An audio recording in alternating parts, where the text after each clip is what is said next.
Alors, vous, bonjour mes chers élèves.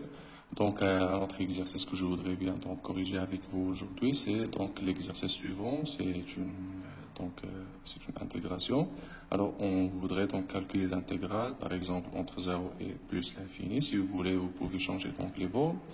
Alors, donc la fonction suivante, ln x sur 1 plus x au carré dx. Alors la première impression, si vous voulez, c'est que on peut donc procéder avec une intégration par partie, mais je conseille pas de faire ça puisque vous allez avoir donc des arcs tangentes et quelques difficultés, peut-être que ça va pas marcher. Donc une autre technique, c'est donc on peut faire un changement de variable. Alors on va poser t par exemple est égal à 1 sur x ou bien 1 sur t est égal à x, donc si vous voulez. Alors, dt, ceci implique que dt est égal à moins dx sur x carré. Et alors, notre intégrale devient, donc, si vous voulez, donc, on appelle ceci i. Alors, i est égal à intégrale de ln 1 sur t, le tout sur, donc, on peut factoriser par x carré, donc ça fait x carré 1 plus 1 sur x carré dx. Et donc, je ne conseille pas de mettre ici, donc, je garde ici donc ln(x), puisque c'était conseillé donc de mélanger entre deux variables dans la même expression, donc il vaut mieux changer donc la variable une fois donc pour toutes les valeurs, donc il ne faut pas donc faire un mélange comme ça. Alors voilà, donc ça fait l'intégrale entre 0 et plus l'infini de quoi? De maintenant, donc je vais changer, donc ici donc je garde aussi l'intégrale vide au fur et à mesure pour donc changer les bornes.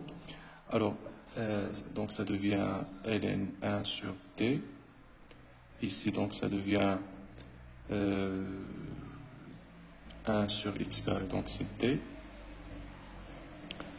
T fois, si vous voulez. Alors ici, nous avons 1 plus, alors 1 sur x carré, donc c'est 1 sur t carré, c'est t carré. Voilà. Et dx, c'est, donc, dx, c'est x carré, c'est moins x carré. Alors, ici, je garde le x carré pour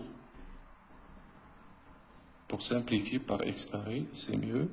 Alors ici c'est fois, donc d'après cette formule-là, alors dx c'est moins x carré, donc je mets donc le moins ici, et donc ça devient fois x carré dt, comme ça.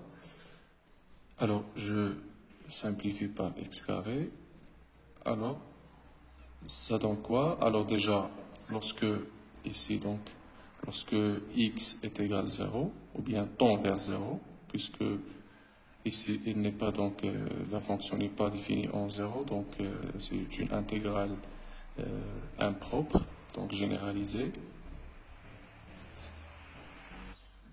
Alors lorsque x tend vers 0, alors ceci implique que t tend vers 0 plus ici, puisque elle est définie en R+, alors t tend vers plus l'infini, et lorsque x tend vers plus l'infini, t tend vers 0 plus. Alors les bornes ici sont plus l'infini, 0 plus, ou bien 0, j'écris ici 0. Alors avec ce moins-là, ça devient donc une intégrale entre 0 et plus l'infini. Alors les bornes changent. Ici, on obtient donc quoi? On obtient ln 1 sur t sur 1 plus t carré dt. Alors, maintenant, ln 1 sur t, c'est moins ln t. Donc, ça fait 0, l'intégrale entre 0 et plus l'infini. Je mets le moins ici. Donc, ça fait moins, donc c'est ln t sur 1 plus t carré dt. Et ceci n'est rien d'autre que donc l'intégrale de d par i. C'est-à-dire finalement, qu'est-ce qu'on a trouvé? même si donc, la variable s'appelle ici t au lieu de x, mais c'est la même chose. Alors, on peut faire aussi un changement de variable, on remplace t par x.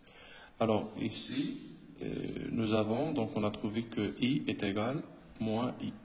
Et ceci implique que donc 2i est égal 0. Ceci implique que i est égal 0 sur 2, c'est-à-dire 0. Alors cette intégrale est nulle.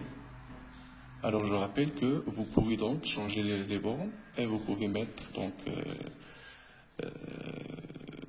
à titre d'exercice si vous voulez, par exemple, intégrale g est égale intégrale entre par exemple 1 et 3 demi de ln x sur 1 plus x carré dx à titre d'exercice d'application.